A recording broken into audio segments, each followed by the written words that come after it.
This is Juniper. She's a 6-year-old Mustang that I gentled myself at Liberty using rewards-based methods, and I'm now preparing her to be started under saddle. This is how I teach tactile pressure cues with a neck rope using rewards-based training. She already previously knew the hand target, so she's following me pointing my hand, and then I'm applying a neutral tactile cue to get her to turn. So the cue on her neck with the rope, she wouldn't move unless I paired it with a previously existing behavior. So essentially I'm taking a neutral pressure and pairing it with a cue that she already knows to then create a pressure tactile cue for when I'm riding in a neck rope. My plan is to start her under saddle bridleless because I think it would be a lot of fun, and I also just want to see how it goes because it's not something that I've ever done.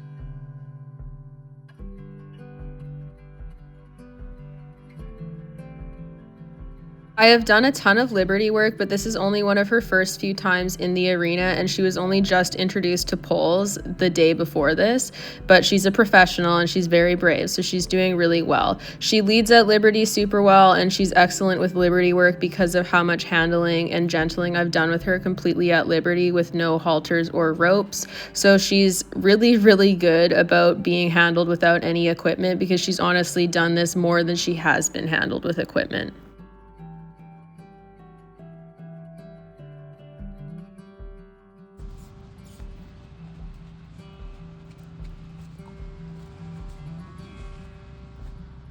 Let's try something.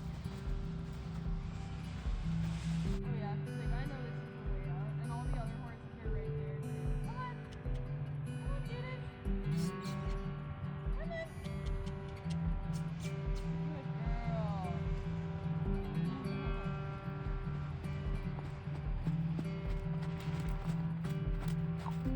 Good girl. This is not her first time being saddled. If you go through my channel a little ways back, you can see the video of her first time being saddled with the bareback pad and how I introduced that in an open field.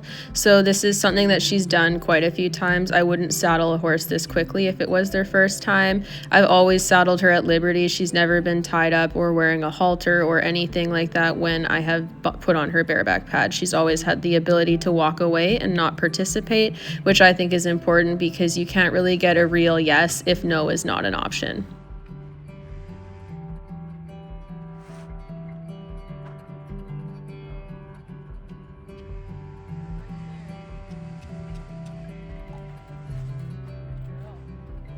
I've also done mounting practice and sat on her at Liberty, so she knows how to line up with the mounting block with a hand target, which she's doing here. But this is one of her first few times doing this in the arena, so it's a newer thing to her to be away from her friends and not in the field doing this. And there's also a lot of stuff going on this particular day. There's some weed whacking and grass cutting going on in the bushes where people just kind of appear out of nowhere. So she was a little nervous about that, but I'm really proud of how she dealt with that. And she also has a tendency to line up too close to the mounting block now, so she just knocked the mounting block with her back leg and it scared her a little. But again, I'm super pleased with how she responded to that and how much she's able to regulate herself in a busy environment.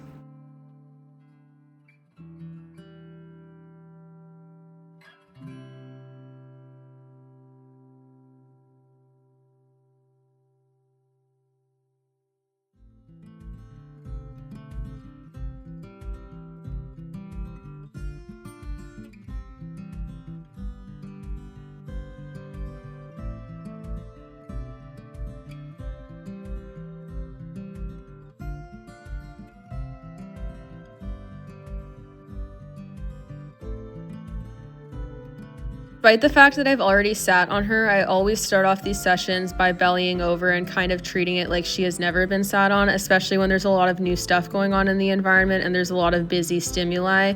It just helps set her up for success, and it makes sure that she's comfortable with the process before I get all of the way on.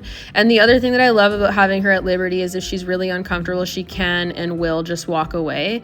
And the fact that she's staying here bodes well for me, and it also gives me a really clear insight on how she's actually feeling about the situation so that I know that she's fully comfortable with what I'm doing.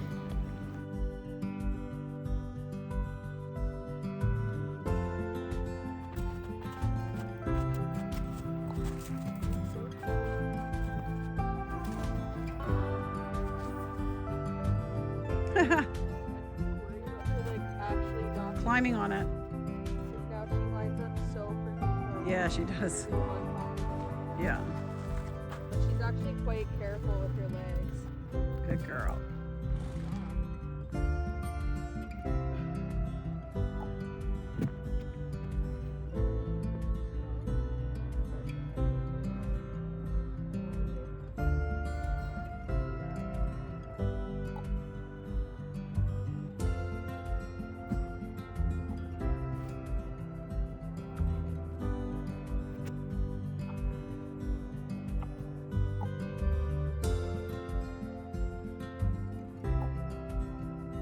After getting on and off a couple times, I'm planning to get on her this time and ask for a little bit of movement. I've sat on her at a standstill several times, but I have not asked her for movement under saddle yet, so now I'm going to be using the hand target to see if I can get her to step off. I've also never asked her to move with the hand target on her, so I'm going to slowly shape this process by rewarding her for any try and any movement that she does. A lot of horses, if they aren't fully comfortable with having someone on them when they move, that's where you might get a flight response, so I'm rewarding every little step that she makes because she's a little uncertain, and it also takes them a moment to really figure out the balance with the person on them when they're in motion. So it's important to have a high rate of reinforcement and to make sure that you're setting them up for success, because they're essentially having to relearn their balance and also get used to the idea of having someone on them, which is highly abnormal for a flight animal. In normal circumstances, if they were in the wild, a creature being on their back would mean that they're being attacked and they are in danger, which is not a good thing. So I'm rewarding every little step as she tries to target my hand, because she's backing up a little bit. She's not so certain about turning when I ask her with the hand target, but she's still moving and she's doing so calmly, so I reward that.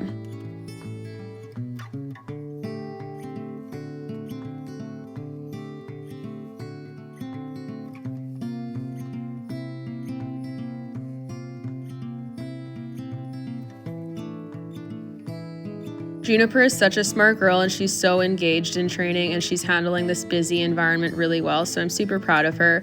This time I ask her with the hand target again, and she actually steps over sideways, so that's fantastic. I'm super happy with that, and she's being such a good girl, and I'm just going to see if she'll step over again, and then she does, and it's a little step, but I'm rewarding each and every step because she's still learning this behavior, and I want to set her up for success with a high rate of reinforcement so that she's constantly finding the right answer. The next step was just to get her to follow my mom doing a hand target so I could get her to walk in a straight line a little bit more and do more walk steps to see how she felt about it. And she was walking off really nice and calmly and being such a good girl, which I'm super proud of. To be honest, I was a little nervous because this is my first time that I've really done this without even a neck rope on the horse, and it's a situation that is a little bit scary when you know you're on a previously wild horse and that they could be reactive, because ultimately you don't fully know if the training is going to stick and how they're going to respond until you actually start trying these things. So it's definitely out of my comfort zone, but I'm super proud of how she handled it. And then I can try and just use my hand to cue her forward this time. And you'll also have that to see if that helps as well. Junie.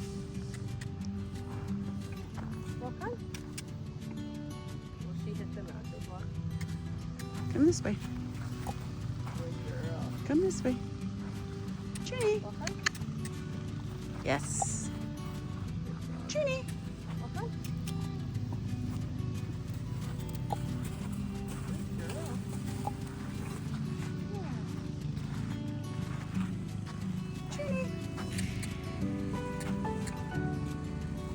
Good girl. That was very deliberate and good. Junie. And she walked off calmly both times that I really asked her for several walk steps in a row for this first training session of movement under saddle, and she was just such a good girl, so I'm so proud of her because I've worked really hard to get to this point with her, and it's just so rewarding to have a previously wild horse that's this willing and calm and awesome for these new things.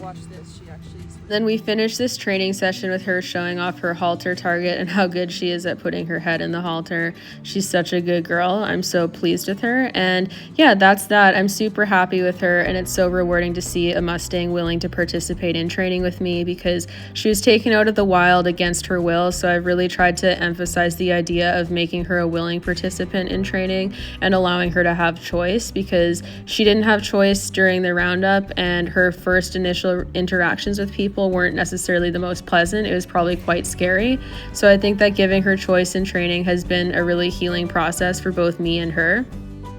This was my second time asking her for movement with a rider on, and this is during a photo shoot, which is the only reason I'm not wearing a helmet. And she had a bunch of spectators and she was phenomenal. I'm super proud of her. And then we finished with the most walk steps that she has offered me without a person asking her to walk forward like my mom was in the first couple of clips, and she was super calm and really easygoing about it. So I'm just so pleased and so proud of her. This whole process has been super rewarding, and it's just a joy to work with such a willing and lovely horse.